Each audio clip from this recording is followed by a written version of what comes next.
We've reached the pathology section of the chapter. Let's talk about all the different ways things can go wrong with the endocrine system. To begin, let's discuss Cushing's syndrome, which is a common set of clinical findings from a variety of underlying causes.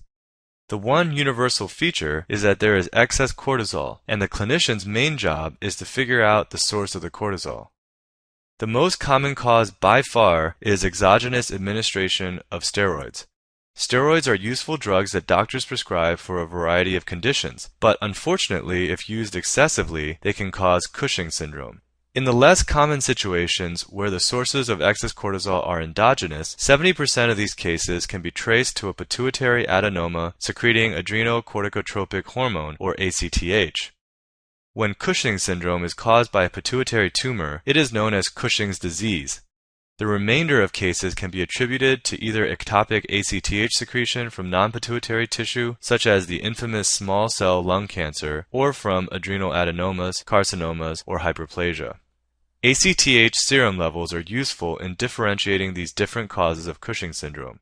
If exogenous steroids are being administered, they will negatively feed back on the hypothalamus and pituitary, which is manifested by low levels of ACTH. Similarly, if the adrenal is autonomously producing high steroid levels, negative feedback will result in low serum ACTH. However, if there is a high ACTH level and high cortisol, you know that the reason for high cortisol is the high ACTH, either coming from its usual source in the pituitary or from an ectopic location, usually the lung. In order to differentiate these last two options, clinicians can perform what's known as a dexamethasone suppression test. Dexamethasone is a synthetic glucocorticoid and therefore will also cause negative feedback on ACTH levels. A patient's blood levels of cortisol are measured before and after administration of low-dose dexamethasone. In a normal person, cortisol levels would be lower after dexamethasone administration because the synthetic glucocorticoid suppresses endogenous ACTH production. Patients with Cushing's syndrome, however, do not typically respond to the low doses and cortisol levels remain high.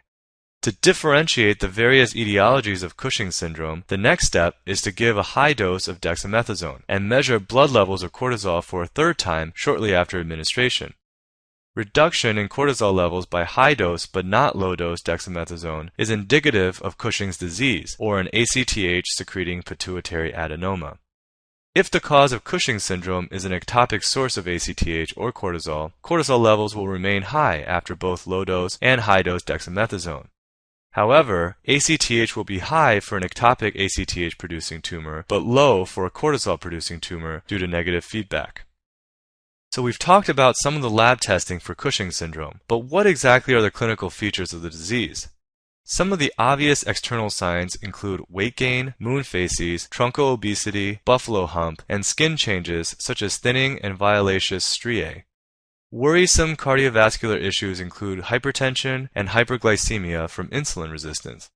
Longer-term effects, which become important for patients on long-term steroid treatment, include osteoporosis, amenorrhea, and immunosuppression. We're going to transition now to some diseases of the adrenal gland. Hyperaldosteronism, as the name suggests, is a disease with extremely high levels of aldosterone, which you should recall is produced in the zona glomerulosa of the adrenal cortex. This can be either primary, meaning the adrenal is autonomously secreting more aldo than it should, or secondary, meaning that there is a signal causing the adrenal to produce too much aldo. When it is primary, there is an aldosterone secreting tumor, and this is known as Conn syndrome. The effects of having too much aldo in the circulation are hypertension, hypokalemia, and metabolic alkalosis. Because the high blood pressure is detected by the kidneys, there is no stimulus to secrete renin and plasma levels of renin are low. A side note on this tumor is that it can occur either unilaterally or bilaterally, and it can be treated either surgically or chemically with spironolactone, a competitive aldosterone antagonist. Patients can also have too much aldosterone as an effect of excessive adrenal stimulation. You should remember that angiotensin II increases the production of aldosterone, and angiotensin II itself is formed after stimulation by renin. So there must be a high renin level, and the physician's job is to determine what process is causing the high renin level. Some reasons for the kidneys to secrete excess renin include renal artery stenosis, chronic kidney disease, congestive heart failure, cirrhosis, or nephrotic syndrome. You'll hear much more about how these disease entities interact with the kidney in the renal lectures. At the other end of the spectrum, we have a disease entity where the adrenal cortex is failing to function properly. Addison's disease is defined as chronic primary adrenal insufficiency and can be related to adrenal atrophy or destruction of the gland by autoimmune diseases, tuberculosis, or metastatic cancer. Because the aldosterone production is compromised, patients develop hypotension, hyperkalemia, and metabolic acidosis. Compromised cortisol production causes weakness, anorexia, GI disturbance, and weight loss. A telling sign of the disease is increased skin pigmentation. Patients appear to have tan skin even without large amounts of sun exposure. We'll go back to the hypothalamic pituitary axis in order to understand this symptom. When cortisol is produced, it feeds back to the hypothalamus and pituitary to decrease further production of corticotropin-releasing hormone, or CRH, and ACTH. Since cortisol is not adequately produced in Addison's disease, there is no inhibition of the hypothalamic pituitary axis, so we get an increase in corticotropin-releasing hormone and ACTH. Recall that ACTH is not the direct product of the corticotropes in the anterior pituitary. In fact, ACTH is a subproduct of pro-opiomelanocortin, or POMC. Another subproduct of POMC is melanocyte-stimulating hormone, or MSH. Therefore, if ACTH goes up, then MSH also goes up, which causes the hyperpigmentation. An important aspect of Addison's disease is that it affects all of the layers of the adrenal cortex but spares the medulla. Also, you can have similar clinical findings in patients, that is, weakness, anorexia, GI disturbance, weight loss, hypotension, and acidosis, but no skin color changes or hyperkalemia. In this situation, you are likely dealing with secondary adrenal insufficiency, in which the adrenal gland itself is functional, but there is reduced secretion of ACTH from the pituitary. Laboratory tests can easily distinguish these. Based on this information, what do you think tertiary adrenal insufficiency is? That's right, reduced CRH secretion from the hypothalamus. So far, we've discussed primary adrenal insufficiency in its chronic form, that is, Addison's disease. But patients can also present with acute adrenal crisis due to adrenal hemorrhage, also known as Waterhouse-Friderichsen syndrome, which is associated with Neisseria meningitidis septicemia, disseminated intravascular coagulation, and endotoxic shock. Of these three etiologies, the link between Neisseria septicemia and Waterhouse-Friderichsen is the most frequently tested. This devastating syndrome consists of shock, coagulopathy, and petechial rash. Now we'll talk about two tumors of the adrenal medulla, and the first is the infamous pheochromocytoma. This is a tumor that usually occurs in the adrenal medulla, though in 10% of cases it is found in other sites of the body, such as the paraganglionic tissue near the abdominal aorta. The tumor derives from chromaffin cells of the neural crest. The major products of pheochromocytoma are epinephrine, norepinephrine, and dopamine. The sporadic secretion of these catecholamines causes episodic hypertension, which is a cardinal feature of the disease. Diagnostic testing includes checking levels of plasma catecholamines as well as looking for breakdown products in the urine such as VMA or vanillylmandelic acid or metanephrines.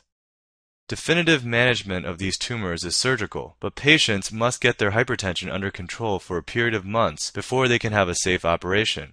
And the drugs typically used to accomplish this include phenoxybenzamine, which is a non-selective and irreversible alpha blocker, as well as other alpha antagonists.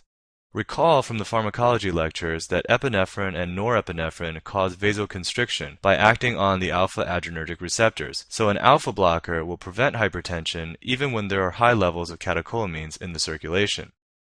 So, how would you recognize pheochromocytoma on an exam?